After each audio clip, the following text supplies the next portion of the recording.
My name is Ellen Rogan, and as always, I have great guests to bring you unbelievable information to help you in every area of your life, especially your business. And today we're going to talk about such an important topic, which is really how do you care for yourself so that you're truly there for your clients? And I imagine that many of you have been to points where you're like, look, I just got to plow through this. People really need me. And the idea behind this is, are you really there for them if you're not taking care of yourself? And possibly, how do you do this in a way that it helps you really be more there for your clients? And of course, avoid any kind of burnout that might happen. And I'm thrilled to have Dr. Preston Cherry here with us today. Preston, I met on LinkedIn. I saw his bio, and when he was up to him, I was like, oh, this is somebody that I am curious about getting to know more. And we've, over the last, 6 months or so, have spent some time together to meet each other.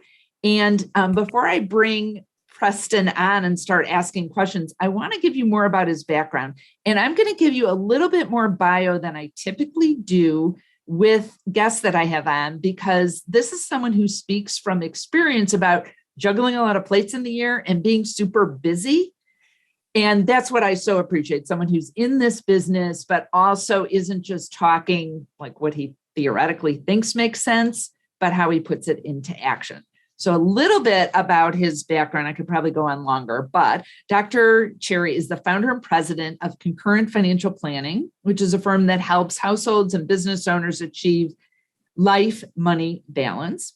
Dr. Cherry serves as an assistant professor of finance and the head of personal financial planning at the University of Wisconsin, Green Bay. So he's a professor, he runs a firm.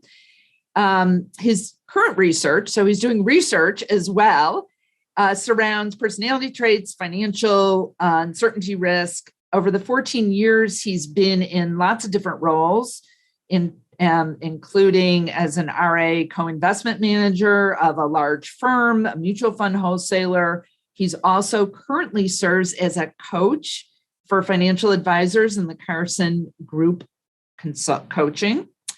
Okay, but wait, there's more. Dr. Cherry serves as the president for the Financial Therapy Association.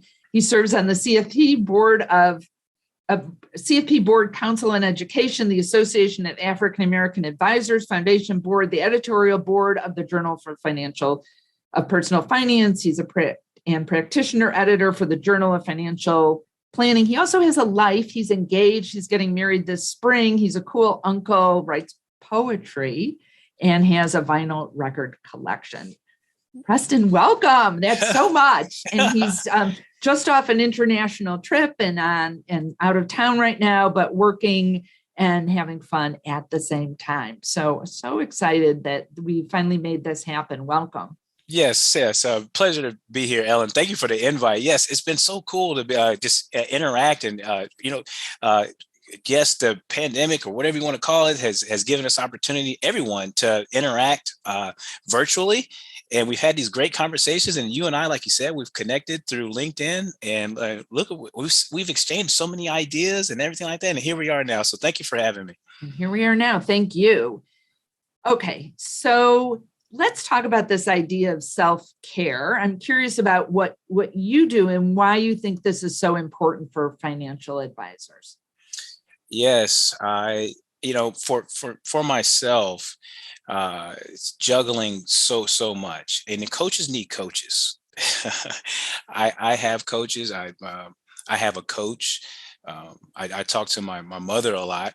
She's a coach of mine, and she's always, and my dad, and he's always telling me to get five, son, get 5 hours of sleep, because sometimes I burn the candle at both ends.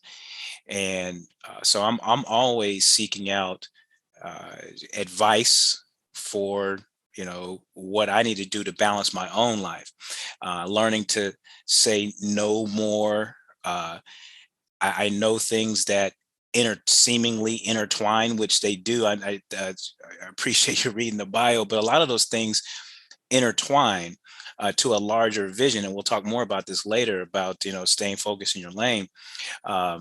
But I find that I was I gained a lot of weight over the years, but I lost 25 pounds over the last 6 months. So, Good for you. but getting stressed out, becoming unfocused, focused on what others are doing, which is out of my character, and taking me out of my lane. So a lot of out of personal experience, as you mentioned, um, it may have thrown me off, and then transferring that over to my own sessions with my own coach, because I coach others, Ellen.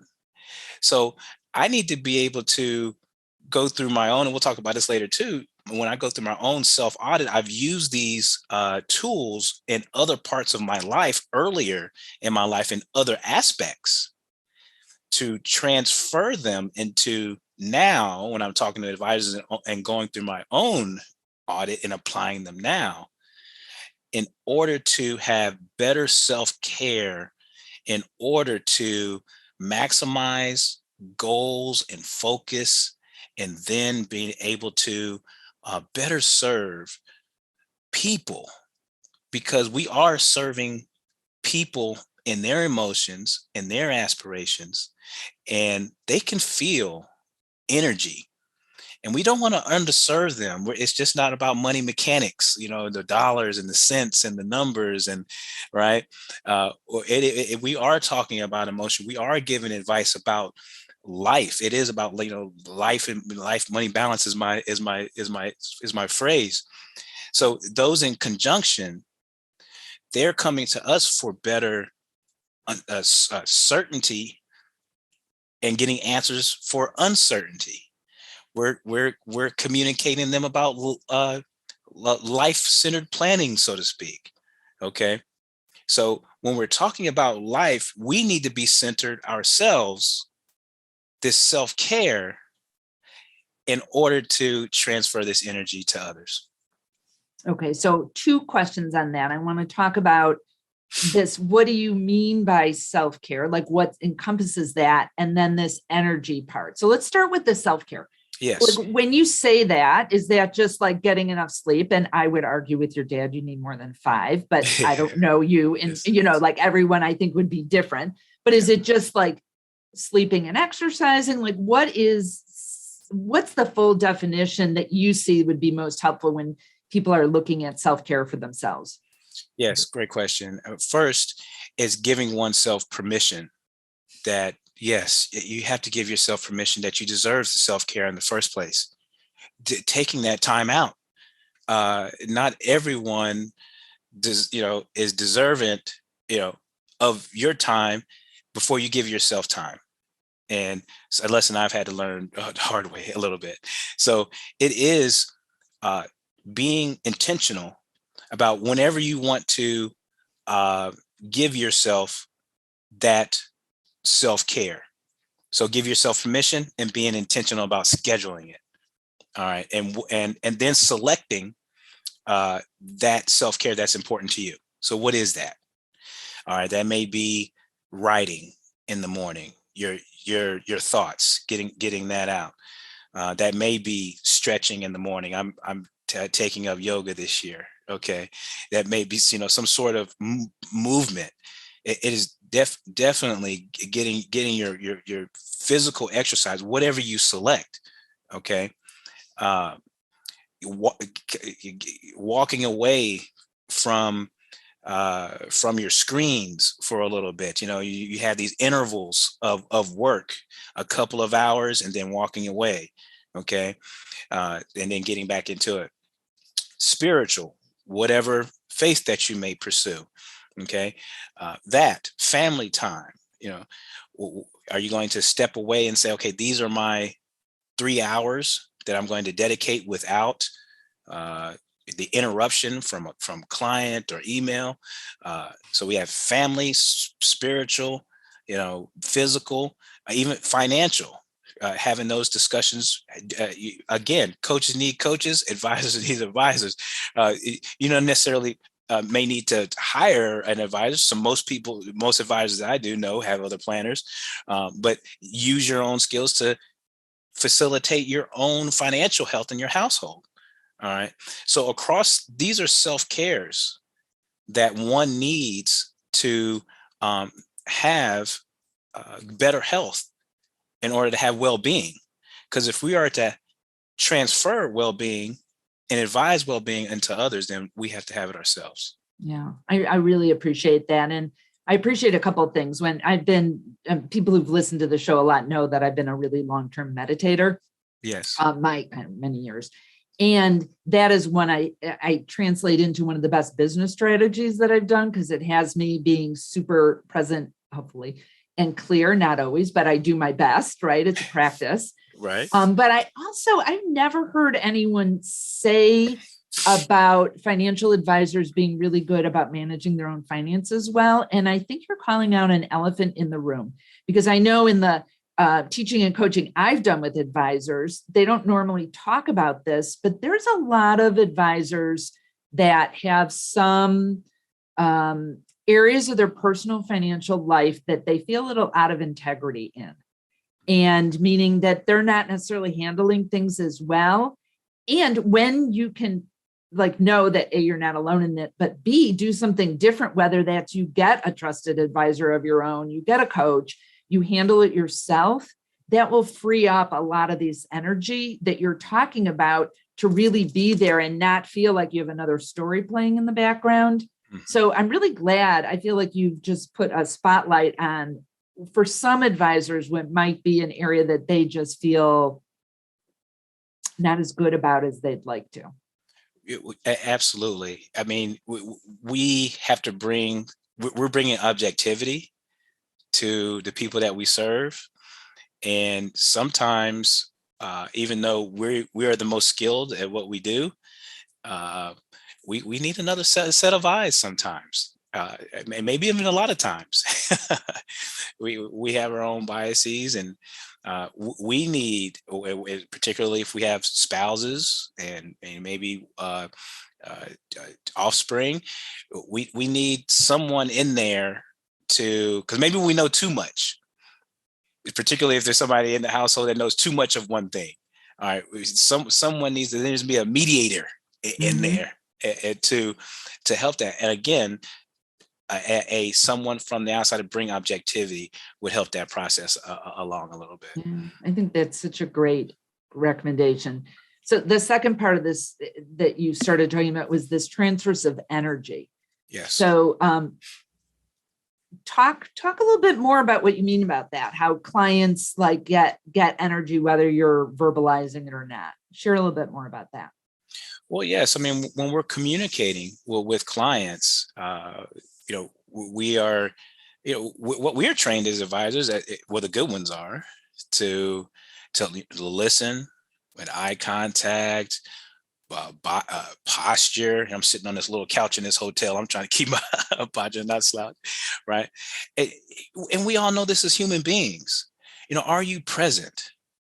Just kind of like when you do financial wellness at work, the workshops and whatnot. We know the statistics. The common statistics is if things are not in order at home financially, then production falls off. Right? That's energy. If you're ever in a conversation and somebody's on their phone and eye contact is off or whatever, or if something's going on internally in someone's life, you can kind of feel that. You can just feel things. Sometimes events or situations don't need actual names. You just feel them, right? And if the clients are coming to us, the people that we serve, to get more confidence, to get more clarity, to get more certainty, okay, those are energies, those are emotions. All right. So if they're coming to you and you're jittery, not focused, low energy, kind of maybe hungover, hunched over, maybe all of that, and you're not there, they're going to be like, oh, maybe I need to engage with someone else. It's an experience. For sure. And the client might not even be conscious of that. When I was an advisor, I remember the times when I lost clients and was surprised by it or what, it was often right after I had a really judgmental thought about them. Like I didn't say, oh my God, you're totally enabling your kid. Like, why are you paying for all this stuff? Like, but that was my thought.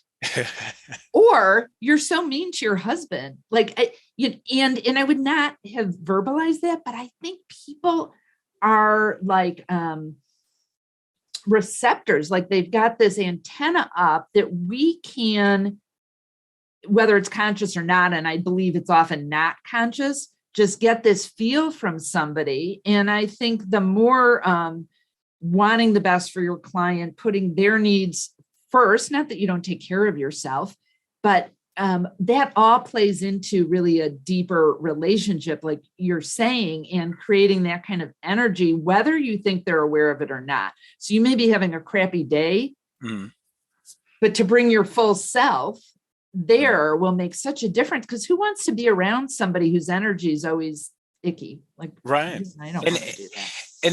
And there's a term, counter transference. You don't want to have your own inner workings that you're working through, whether it be emotional, financial, physical, spiritual, any type of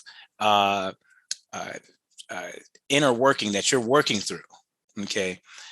Counter transfer to the client, because the person that you're serving is going to be bringing their own situations to you. All right. And then you don't want to be working through your issues to that other person. Yeah. All right. So again, like you said, you want to be present. You want to be, you have to be in a certain state, a healthy state.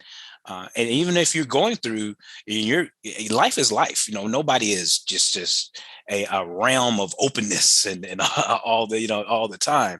But in that particular moment, if we're in our constant care of self, then we're attempting to bring our best selves in order to receive the client and their issue and have a clean slate as best we can.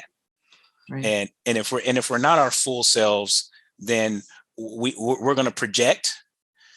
We're, like you said, we may judge, we may counter transfer, and we want to do that. So we do want to give ourselves it. So it is a mutual benefit. One, self-care and all these aspects that we're talking about for ourselves.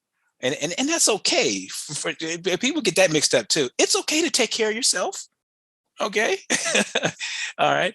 And then two, it's mutually beneficial for the client. So self and client, planner-client relationship. Yeah.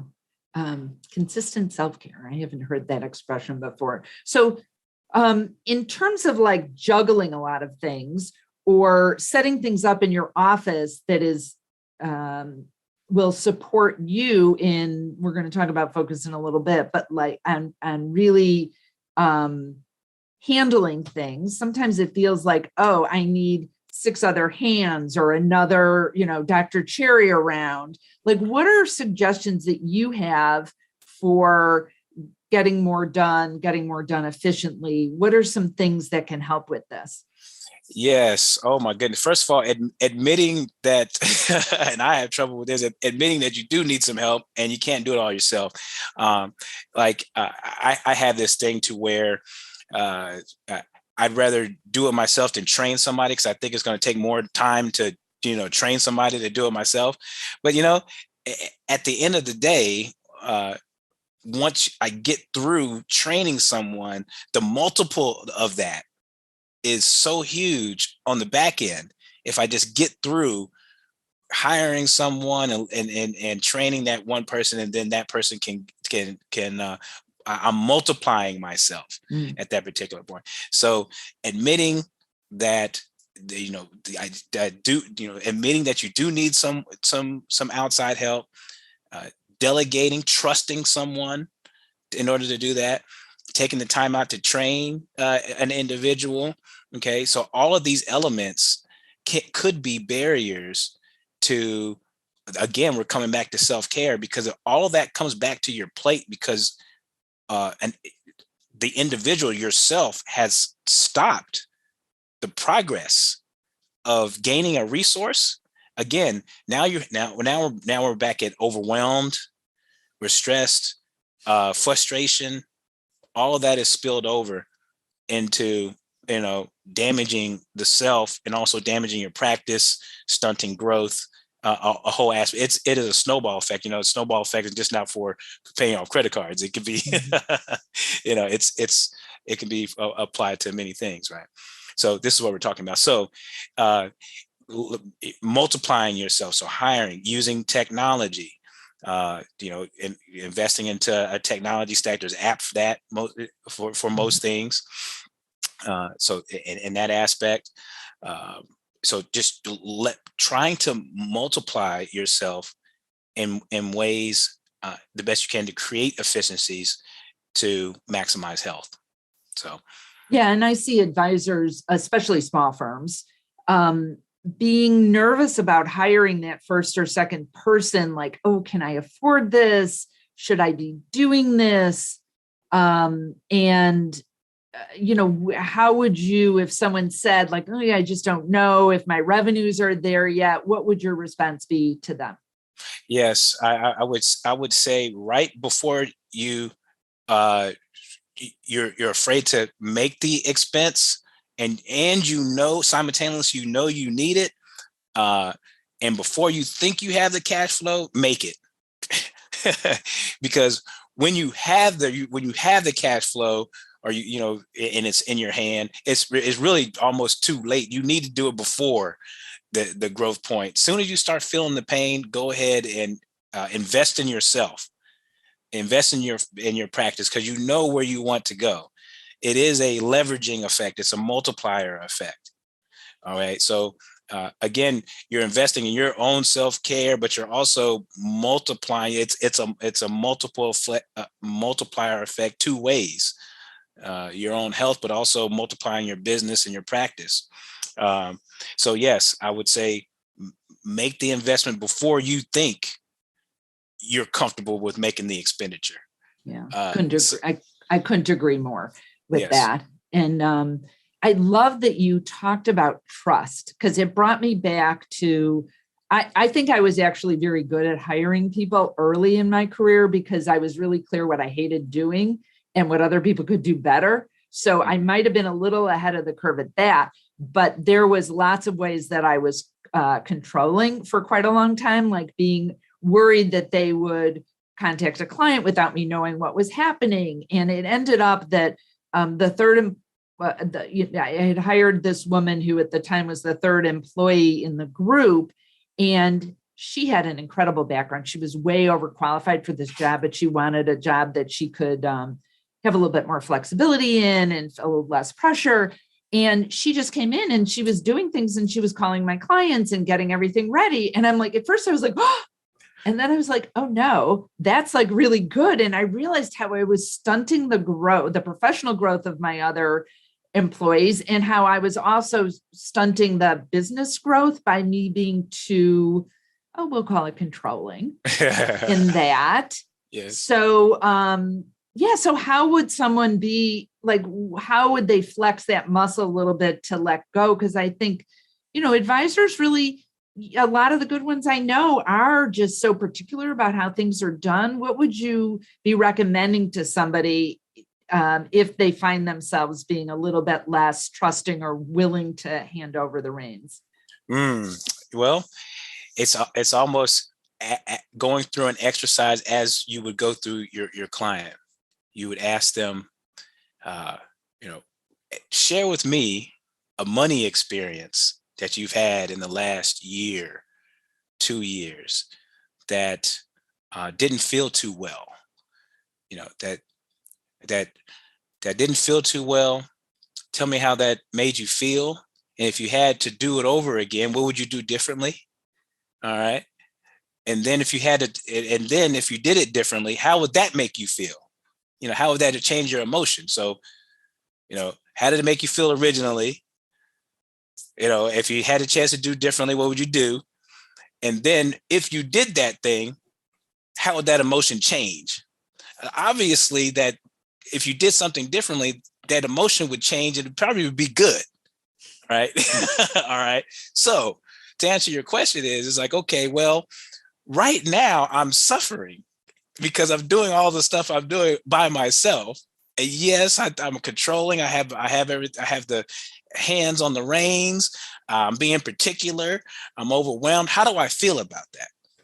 Right. And you mentioned meditation, right? Meditate on that.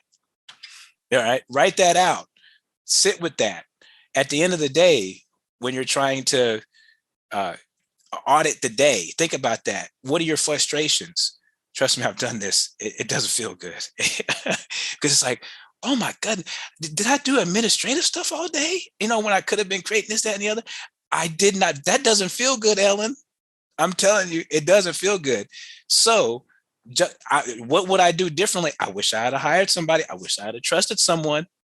I wish I had trained someone, taking that time out. And then how would that have made me feel? How would that made you feel? The advisor feel? Well, if someone were to be making those calls, like, and trusting someone, like you said, your story, all right, somebody, oh man, if you'd have found you a go-getter, how would that have made you feel? That just gave me chills right there, right? If you found someone like that, now look at the end of your day, right? So just go through that exercise and juxtapose. Would you rather have this, nitpick control and do it your way, this, that, and the other? Or would you rather be doing what you aspire to do, be less overwhelmed, less frustrated, get into your focus lane? Well, I know we're going to get to this. Get into your focus lane, maximize your talents, your focus, and feeling better in your lane. So what do you mean by that? By focus lane? What are you referring to there?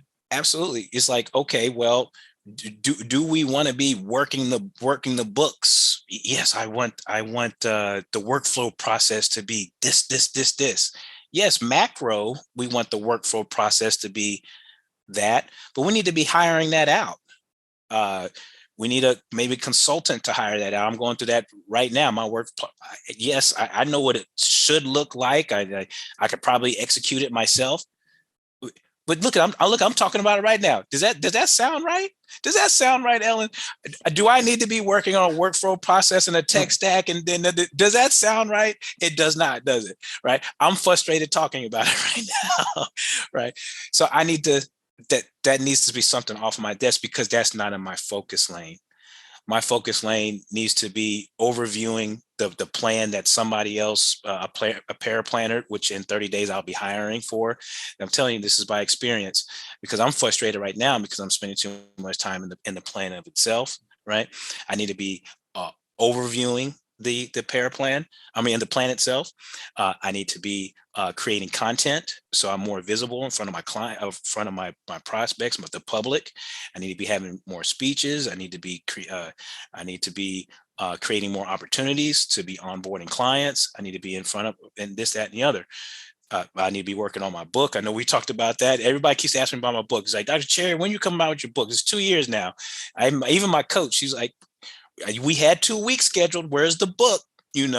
So I haven't been able to do that because of the things that we're talking about. Yeah. So when we're talking about this focus lane, what are those 4 things that you, the advisor, whomever, has written down? Okay, I want to grow my firm. That's a macro. I want to grow my firm this way. That's a macro goal. But write this book, content, this. You had these micro specific goals that you scheduled. All right, what you need to be doing. And anything outside of that, it needs to be hired out, teched out, right? And human capitaled out. So you can be in that lane and then couple that with these self-care elements that we're talking about. Now we're having a successful firm, and we're also gives us an opportunity, Ellen, to when somebody wants to come on board with your practice, you get to build culture too, because people want to come on board and be a part of a good culture. Nobody wants to be a part of your firm, you're part of your practice, or the practice, not your practice. Because once you have people come on board, it's the practice. Because you have a culture now. You have to build a team. People want to be on a team and feel a part of something. Mm-hmm. Again, if that self-care, that trust, if that health across the board, if none of that's there, then we're back to square one.